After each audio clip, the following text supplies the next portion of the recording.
அடிப்படையில் இருந்து ஆரம்பிப்போம். நான் இப்போ ஒரு 4 தேர்தல் அனுபவம் பெற்றவன். என் தொகுதி மட்டும் இல்லை, எங்கள் கழகத்துடைய தகவல் தொழில்நுட்ப அணியை எங்கள் தலைவர் அறிவுறுத்தலின் உருவாக்கி அதை சாதாரண வெறும் ஐடி அணி இல்லாமல் தேர்தல் பணியில் சிறப்பாக பயிற்சி பெறுவதற்கு பல படிகள் எடுத்து 16 தேர்தல் அந்த அணி கிடையாது, 19லயும் 21லயும் பல வேட்பாளர்களை நிறுத்தி அதனால் பயிற்சி பெற்று எல்லாம் ஆராய்ச்சி செஞ்சு எல்லாம் பண்ணதனால் தேர்தல் விதிமுறைகள் பற்றி கொஞ்சம் கூடுதல் தகவல் ஆய்வினால் வந்த தெளிவு பெற்றவன் நான். இதனால் 2026 பாராளுமன்ற தேர்தல் வரும்போது ஒரு நீண்ட கட்டுரை ஒன்று எழுந்தேன், 10-12 பக்கம். பட்டியலிருந்து, விதிமுறைகள்லேருந்து, ஆணையத்துடைய செயல்பாட்டிலிருந்து, ஃபார்ம் 17, ஃபார்ம் 20 மிஸ்மேட்ச்லேருந்து, போலிங் மாடல்லேருந்து, போலிங்க்கும் கவுண்டிங்க்கும் நடுவில் இருக்கிற கேப்ல இருந்து, கவுண்டிங்ல இருக்கிற பிழைவுல இருந்து ஒரு 20-25 இடங்களில் இதை சிறப்பிக்கணும் என்று எழுதினவன் நான். அது மட்டும் இல்ல, இந்த டேட்டாவை பல முறை பல வகை அனலைஸ் பண்ணவன்.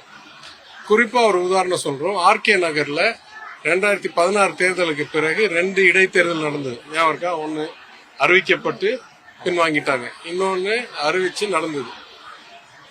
முதல் பொது தேர்தலுக்கும் 2வது இடைத்தேர்தலுக்கும் நடுவுல 30,000 வாக்காளர்களை நீக்கினாங்க தேர்தல் ஆணையம். நீக்கின பிறகு நாங்க அந்த தகவல் எடுத்து ஆய்வு செஞ்சும் போது 2800க்கு மேல் உதாரணங்கள் டூப்ளிகேட் இல்ல, ஒரு அட்டை 6 முறை அதே தொகுதியில் இருந்தது,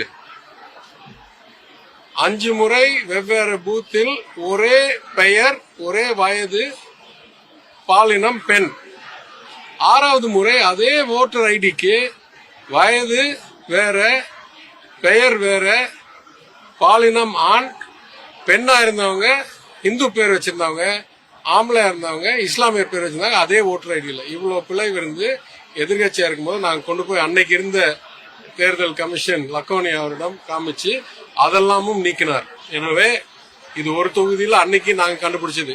அதனால நிறைய தொகுதியில் நிறைய பிரச்சனை உண்டு. அதுக்கு மேல் சொல்லுவேன், மாநகரங்களில் கூடுதல் பிரச்சனை இருக்கு. ஏன்னா ஓட்டிங் பெர்சன்டேஜ் 16% ஒரு காலத்தில் மாநகரங்களில் கூடுதலாக இருக்கும், புறநகரங்கள் கம்மியா இருக்கும். விழிப்புணர்வு ஜாஸ்தி, படிப்பு ஜாஸ்தின்னு சொல்லுவாங்க. இன்னைக்கு பார்த்தா எல்லா மாநகரங்களும் தான் கம்மியா இருக்கு. ஏன்னா இந்த ஓட்டர் லிஸ்ட்ல அவ்வளோ பிழைவு இருக்கு, கிராமத்துல அவ்வளோ பிழைவு இல்லை. இதெல்லாம் தாண்டி சொல்றேன், அதனால் மாத்தணும், சீர்திருத்தணும். ஏற்கனவே பல எஸ்ஐஆர் இந்த நாட்டில் நடந்திருக்கு, இதுதான் முதல் கிடையாது. ஆனாலும் இந்த முறை நான் ஒரு 3-4 காரணத்துக்காக மிகவும் வேதனை அடைகிறேன். ஒன்னு, தேர்தல் 4 மாசத்துல வரும்போது இப்ப உங்களுக்கு என்ன அவசரம்? 2வது, இதை செய்வதாக இருந்தால் ஃபார்ம் எல்லாம் முன்னாலேயே அடிச்சு 100% ஃபார்ம் டிஸ்ட்ரிபியூஷன் பண்ணி பயிற்சி எல்லாம் கொடுத்த பிறகு நீங்க அறிவிக்கணும். நீங்க அறிவிச்ச பிறகு ஃபார்ம் அடிக்கிறீங்க, அறிவிச்ச பிறகு பயிற்சி அளிக்கிறீங்க, அறிவிச்ச பிறகு ஆளை தேர்ந்தெடுக்கிறீங்க, யாரு பிஎல்ஓவா இருக்கணும், யாரு சூப்பர்வைசர். அதாவது எப்படி பண மதிப்பிழப்பில் வாய்க்கு வந்ததை பேசிட்டு அதுக்கப்புறம் நோட் அடிக்கிறது, ஏடிஎம் மாத்துறதுன்னு வேலை செஞ்சிருந்தாங்களோ, இந்த முறையும் ஆசைக்காக ஒன்னு அறிவிச்சுட்டு செயல்பாட்டை பத்தி கவலைப்படாமல் அறிவித்து விட்டார்கள் என்ற கவலையும் வேதனையும் வருகிறது.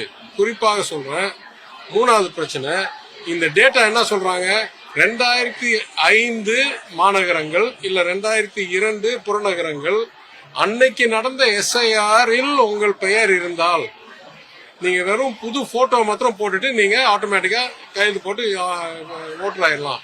ஆனா மக்கள் தொகையும் சரி, தொகுதி வரையறையும் சரி நிறைய மாறி இருக்கு இந்த 2 ஆண்டுகளுக்கு முன்னால. நடுவுல 2005 பாத்தீங்கன்னா மத்திய மதுரைன்னு ஒரு தொகுதி இருந்தது உண்மை. ஆனா அன்னைக்கு வாக்காளர் எண்ணிக்கை வெறும் 1,40,000 என்னமோ.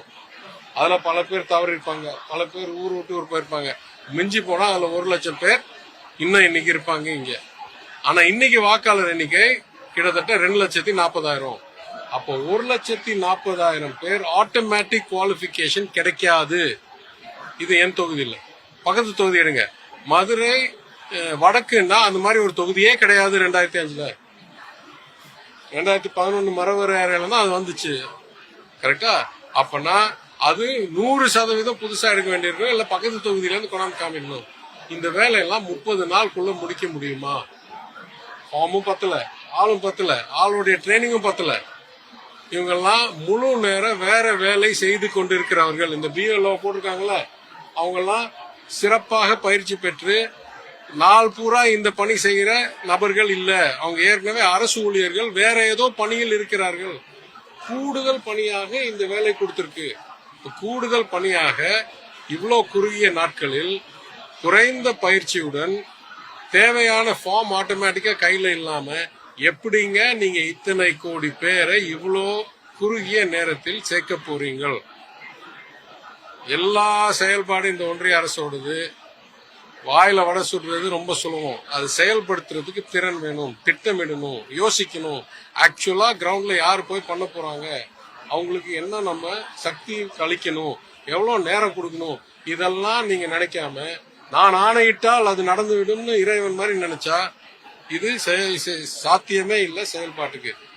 கடைசியா சொல்றேன், ஒரு காலத்துல தேர்தல் ஆணையத்துல போய் தகவல்லாம் டவுன்லோட் பண்ணா அதை ஈஸியா கம்ப்யூட்டர் டேட்டா பேஸ்ல ஏத்துற அளவுக்கு இருந்தது. அது எக்ஸல்ல பிடிஎஃப் மாத்தி பிடிஎஃப் பப்ளிஷ் பண்ணுவோம். இல்ல ஒரு காலத்துல கேட்டா எக்ஸலா கூட கொடுப்பாங்க. அப்பனா அதை எடுத்து ஆய்வு செய்யறது மிகவும் சுலபம். இப்ப யாருமே அவங்கள தவிர எதுவுமே ஆய்வு செய்யக்கூடாது என்ற நோக்கத்துடன் இந்த தகவல் எல்லாம் அவங்க வச்சிருக்க டேட்டா பேஸ் ஸ்ப்ரெட்ஷீட்ல இருந்து பிடிஎஃப் பிரிண்ட் பண்ணி பிரிண்ட போட்டோ எடுத்து அந்த போட்டோ இமேஜை தான் லோட் பண்றாங்க. அது ப்ராசஸ் பண்ணவே முடியாது கம்ப்யூட்டரால. அப்ப நியாயமாக செயல்படுற ஒரு ஆணையம் ஏன் தகவலை இந்த மாதிரி டிஜிட்டலைஸ் பண்றதுக்கு கஷ்டப்படுத்தணும்? உங்க செயல் உண்மையா இருக்கா, நியாயமா இருக்கா? யார் வேணாலும் ஆய்வு செய்யறதுக்கு தகவல் நீங்க எக்ஸல்லயே கொடுங்க. நீங்க ஏதோ ஒளிச்சு மறைச்சு இறைவில் வேலை செய்யற மாதிரி நபரா இருக்கீங்க, அதனால தானே நீங்க மறைக்க பாக்குறீங்கன்ற அச்சம் வரும்ல. அதனால இந்த திட்டமே இந்த நேரத்தில், இந்த குறுகிய நேரத்தில் தேர்தலுக்கு முன்னால் இந்த குறைந்த ஒரு பணியாளர்கள் எண்ணிக்கை வைத்து என்ன சொல்றாங்க, ஒரு பூத்துக்கு ஒரு ஆள், ஒரு பூத்துல 1000 ஓட்டு இருக்கு. ஒரே ஒரு ஆள் இந்த 1000 ஓட்டை வேலிடேட் பண்ணணும்னா எவ்வளவு நேரம் ஆகும்? அவங்க ஏற்கனவே வேற பணியில இருக்காங்க. ஒரு நாளைக்கு மிஞ்சி போனா 2 மணி நேரம் 3 மணி நேரம் இந்த வேலையை செய்ய முடியும். அந்த நேரத்துல கரெக்டான ஃபார்ம் இருக்கான்னு தெரியாது, அவங்களுக்கு ஆப் யூஸ் பண்ண தெரியுமா தெரியாது, எதுவுமே தெரியாத நேரத்தில் ஒரே மாசத்துல முதல் பட்டியல் இருந்தோம்னா இது செயல்பாட்டுக்கு ரொம்ப கடினம். அவங்க எது வேணாலும் கனவு வச்சிருக்கலாம். அப்போ கேட்கிற கேள்வி, என்ன கனவு இது? இது அவங்களுடைய சக்தி கூடுதல் நியாயத்துக்கு இல்ல உண்மைக்கு மேல் இருக்குன்ற கனவா, இல்ல எப்படியாவது மக்களை ஒதுக்கணும் அப்படின்ற கனவா? என்ன கனவு இதுன்னு சொல்ல தெரியல.